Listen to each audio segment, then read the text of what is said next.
Alright, we're going to do a video on what I think is the most important thing that you can do before you throw the dice. And that is the grip and the set. Setting your dice and gripping your dice before you throw them is the most important thing you can do in your throw. And if you're a random roller, you're skipping that process every time you throw. So that's why you don't have a very good chance of winning, because you're skipping the most important part of the throw, which is the set and the grip. And if you don't believe me, walk up to any craps table across this country and you're going to see 95% of the people that are throwing dice are just picking up the dice and throwing them random. And watch how they do. Most of them can't make it past the probability, which is 6 throws. And if you stay there long enough, you'll see them lose their money and walk away a loser.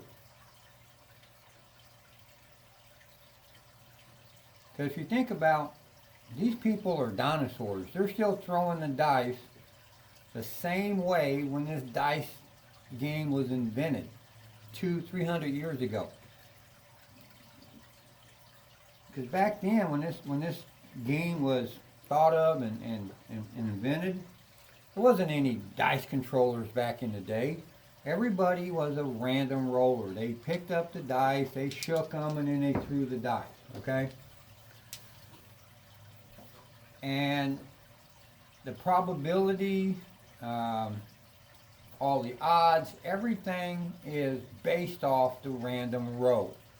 Well, today's game is different. It's a totally different game today. Now you got people that are dice controllers out there that set their dice and grip their dice the same way every time they throw the dice.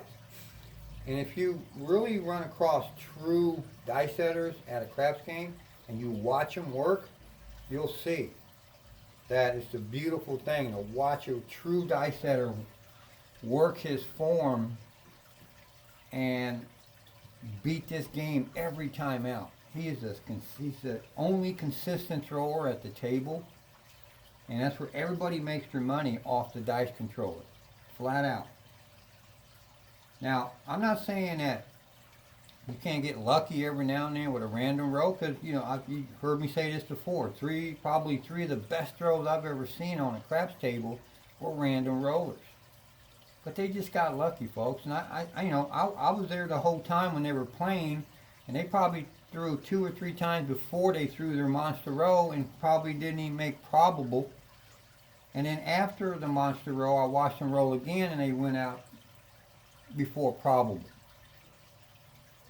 So they just got lucky on that throw, and I don't want to be a lucky player. I want to be a consistent winner and win all my sessions on a consistent basis. So that's why I set my dice and grip my dice the same way on every throw. And we're going to talk a little bit about, setting and gripping, and why does doing that give me a better edge to win than just picking up the dice and throwing them. Probably the most common thing that you can understand by this would be when you are a random roller and you're just picking up your dice, and say you shake them around or just nothing, just whatever the dealer slides over to, you just pick it up, then you just kind of put it in your hand and you throw it. Well, when those dice leave your hand, you have no idea how they're set as you throw them. And when you're a dice setter, you know what your dice are set at. You know where your sevens are at. That's what dice setting is all about. That's why you set dice, is you either set your dice to eliminate or to hide sevens, okay? And random rolling, you can set yourself up for a 7 every time you throw, and that's why, and you do, and that's why you 7 out within the probability of 6, because, the 3 most common, let's talk about the 3 most common 7s, okay? Let's set our dice to a hard way set. Okay, the three most common sevens are, number one, the double pitch. Okay? Alright, so when you double pitch, it means one of your dice are turning 2 times, and now you set yourself up with sevens. Alright? So when you're random rolling, you can set your dice up for a double pitch 7. Alright? Now, the second most common 7 is the off-axis flip over 7. Okay? Where your dice flip over, inside 7s, 6 and 1. Okay, say they flip over. Outside 7, 6 and 1. Common 7 when your dice flip over to a 7. You could be setting yourself up by being a random roller for those flip over 7s by the way you're throwing, the way you're setting your dice in your hand that you don't even know of.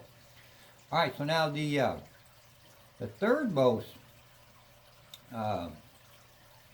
common 7 is what I call the cross 7, like the 6, 1, 5, 2 here. Those are the cross 7s. So those are your most 3 common 7s that when you're random rolling, you have no idea that you're setting yourself up for one of these 3 common 7s, and that's why you 7 out all the time, because that's what you do. You set yourself up with the 3 most common 7s and don't even know it. And that's why random rollers ain't any good. Now, being a dice setter, you can set yourself, I'm talking not just being a controlled thrower, okay? Not just being a dice setter. There's people who dice set, and they don't know how to throw the dice, and a lot of them don't even have landing zones. So those are 2 other components that you need besides the start being the dice set and the grip. Now you have the launch, and then you have the landing zone. Those are your mechanics. When you hear me talk about throwing same mechanics, throwing your mechanics correctly, that's what I'm talking about. The dice set, the grip, the launch, and the landing zone are your mechanics, okay? And that's why I talk about repeating your mechanics, because if you really know what you're doing by doing all that, by setting your dice, you know that your dice are going to do something off that wall that's going to be beneficial by you setting your dice. Because let's kind of talk about, how people call every throw, you hear these haters out there and these doubters, non-believers, their number one go-to is every roll is random. No matter what you do, every roll is random.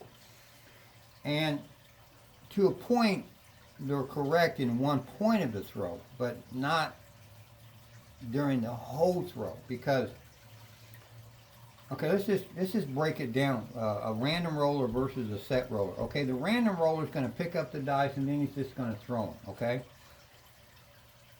that's random. He's picking them up. He's not setting his dice. His dice are, every time the stick man slides him his dice, they're a different set every time. So the dice set is always random when he throws it. He throws it randomly because he's just slinging the dice. He doesn't have a landing zone, so his dice are landing everywhere. And then they hit the table and they bounce up and hit the alligator wall, and they come back down, and that's a random part of a row. And then hit the table and then the random row. So every aspect of that random throw is random. Okay, so let's break down a controlled thrower's throw. Alright, number one, he's setting his dice to a certain way every single time he throws the dice. Okay, he's going to grip the dice. Say he's just gripping a 3-finger grip, okay? Which is 3 fingers in the front, 1 in the back. Okay, he's going to grip it like that every single time. And let's just say he's throwing like this, where he sets the dice down on the table and then brings it up and throws a rainbow type throw with backward rotation. Okay, so his throwing mechanics are the same every time. Okay, so they're going down every time the same way, and then they hit the wall, or excuse me, the table, bounce up to the wall. Now they come off the wall. Okay, from the table to the wall, okay, so excuse me, from the wall back to the table, I'm going to give the haters that. That is, they do break the dice up a little bit, so they are kind of random. Okay, but by the way you're throwing your dice, though, you already know what your dice are going to do. Either they're going to come down and die right by the wall, or say you got them going where one dice kind of goes off to the left, and then one dice rolls out to the right, within 6 or 7 inches from the wall.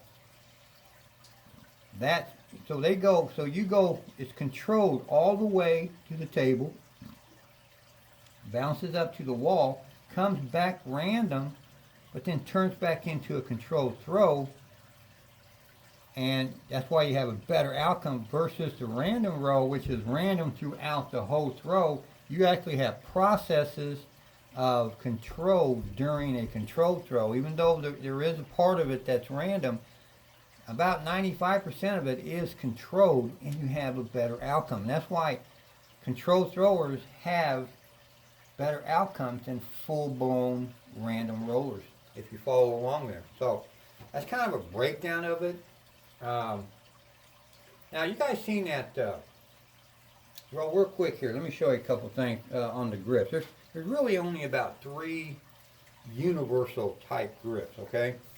The way you can grip your dice. Number one is what I just showed there. It's a 3-finger grip where you come up and you put all 3 of your fingers up here on top, and you got your thumb in the back. Now you can throw this flat, where you just throw the dice like that, just pick them up and throw them. And or you can come down here and then kind of come up, like I said, and go like this to get a kind of a rainbow type backward rotation, which is the most common thrown. You can also use a 2-finger grip in that fashion also, and that's also a universal. Then the other one is a pinch on the sides. So you can actually throw an inline throw like this, or you can throw sideways like that. So basically those are your 3 what I would say universal type grips. Now, a lot of people have specialty type grips, but that's just one time, that's their own grips. That's not basically, you can call it universal. Excuse me. For example, you guys seen I did a video on what I call the spider grip, where I came down and gripped all my gripped all the dice with all my fingers. So I just kind of grip it like that. I called it the spider grip. So everybody has it, but like I said, the most common are the 3-finger grip, the 2-finger grip, and then of course the pinch on the side. Okay, those are your most common universal grips. All right, now you guys seen that throw where I made those slow motion videos. And first of all, let me say, I love slow motion videos, man. I think they are so cool to watch the dice, see, hitting the wall, the table and wall down there in kind of slow motion, how they react off that alligator and kind of roll around and flip over and all that kind of. I love videos like that. I mean, if you guys wouldn't get bored, I'd probably put out a slow motion video every day. I just think they're so cool and different type of throws. But anyway, I did that one where on the controlled throw, and I hit those 3 ace deuces in a row. And if you really watch that slow motion video to see what those dice are doing, you'll see that one, how it reacts off the wall, kind of comes back and it's just basically spinning around like this. And that's the dice that stays on axis, okay? So that was, all 3 of those throws were off-axis throws. And then the other dice is coming off and it's kind of tumbling around like this. And that's the one that rolls off axis. And the way I threw that was a flat throw. I used a 3-finger grip. I used a dice set 4242, which is a hardware set. I just gripped the dice with the 3-finger grip I just showed you. And I just picked it up and I just threw flat, okay? But I aimed for right up against the wall. I mean, I was like an inch, maybe 2 at the most. That's where I'm aiming to. Because I know when my dice hit that, they're going to come off and react just like they did, okay? I wanted my dice to roll off axis because That's part of controlled throwing. When you throw the hard way set, you're playing with 4 sevens, okay? That means if you can hit the 4 threes and the 5 twos. That's if you stay on access. You have 16 combinations that you're going to hit off of access, and 4 of them are hard ways. I mean, excuse me, are sevens. So if you really break that down, you don't really have very good odds.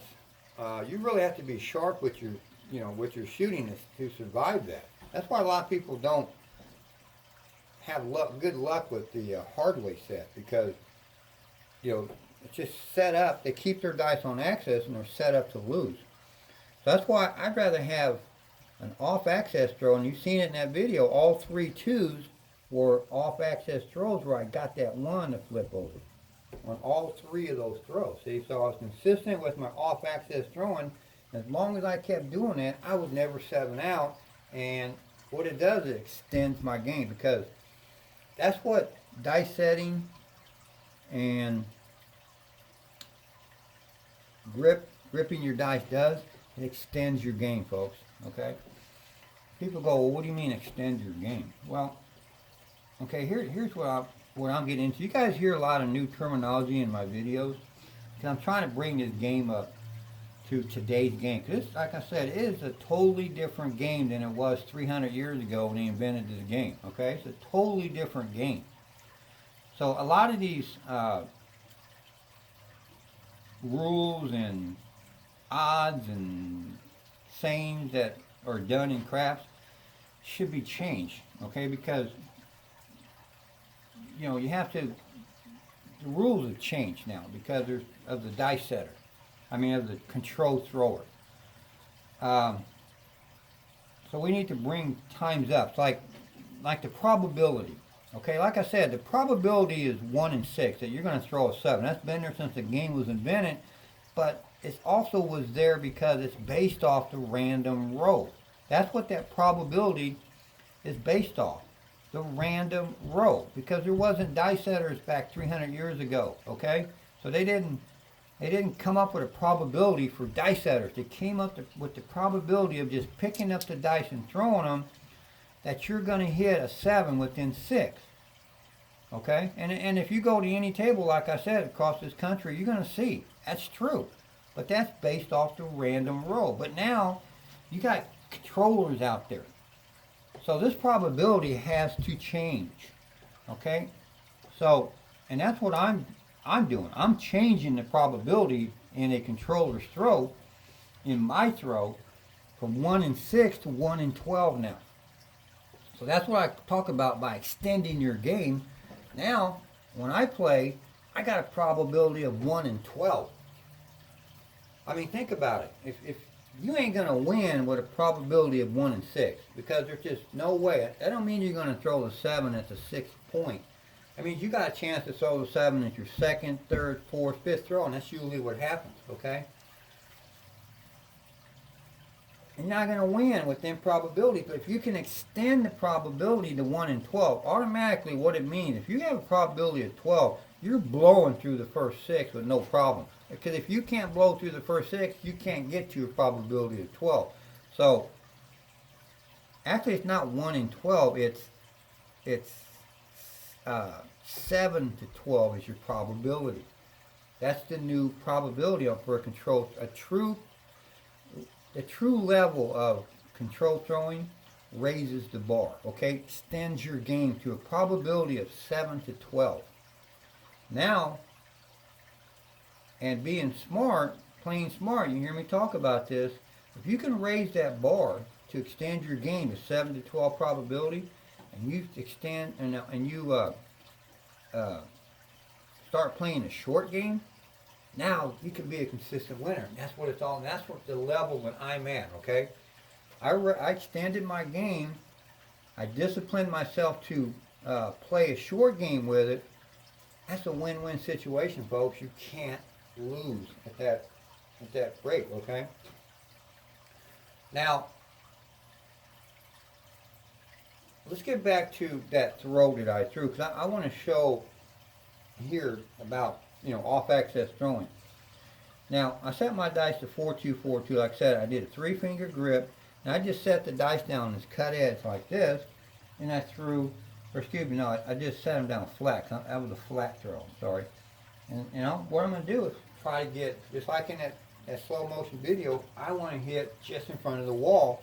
And I'm going to get my dice.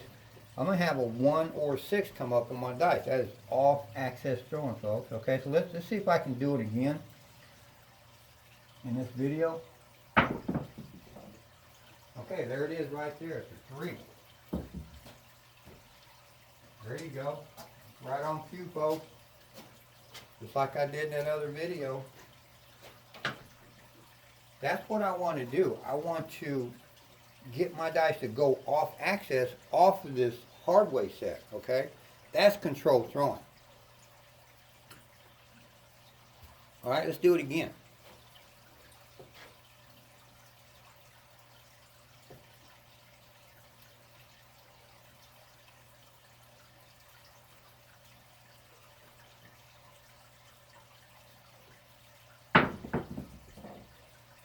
Okay, it's a 5-1, okay, but yeah, I double pitched that 2 over, but that's okay. I still kept one dice on access and one off of access, which is the 5 is my on access throw, and my 1. If we had showed that in slow motion, you'd have seen my dice do the same thing they did in that other one,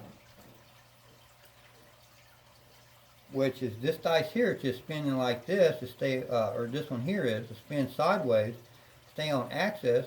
This is the one that's tumbling to go off access, all right? And that's just, I mean, you could just sit here and do this all day long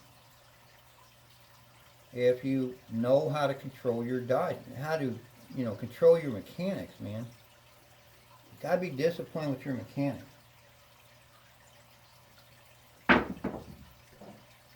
Okay, 6-3. Okay, again, off access throw, people. And the 3 is on access, and the 6 is off access. Now you see me do this also in that video, the start and finish, where I was making 4s and 3s come up on one of the dice, and I did it about 80% in that video, and that's why I was able to throw 90 plus throws in that video. Because I was throwing off access, man. The way I was throwing my dice in that video, just like I'm doing here, to make these dice go off access. And what this is going to do, this is what I learned to extend my game, folks, okay? It's all about extending your game. You don't hear anybody talk about extending your game into a new probability. And people are going to think I'm crazy, and I'm going to get a lot of hate off of it. I know I am. Because people are scared of new stuff. But it works, folks. It really does. I know what I'm talking about. I put in my time to get to a level of this game that I study on a constant basis. And I'm putting together a game plan when I go in to play a short game to throw off access. I'm reaching my goals. I'm winning my sessions. And you've heard me say it many times, folks. It's not about how many times you throw the dice. It's not about how much money you make. It's about winning your sessions, okay? Consistently winning your sessions, and all that other stuff will come to tuition when you're playing. I mean, you'll throw better. You'll throw longer. You'll make more money. All that comes together in the end. But you have to learn to discipline yourself to start winning your sessions. It's all about winning sessions, gaining confidence, gaining knowledge, and winning on a consistent basis. It's just where it's at, folks. And once you learn to, by studying your dice and practicing, putting in your time, all this stuff comes together, man. There it is again, 6-5, man. Off access throwing, man. It's just beautiful.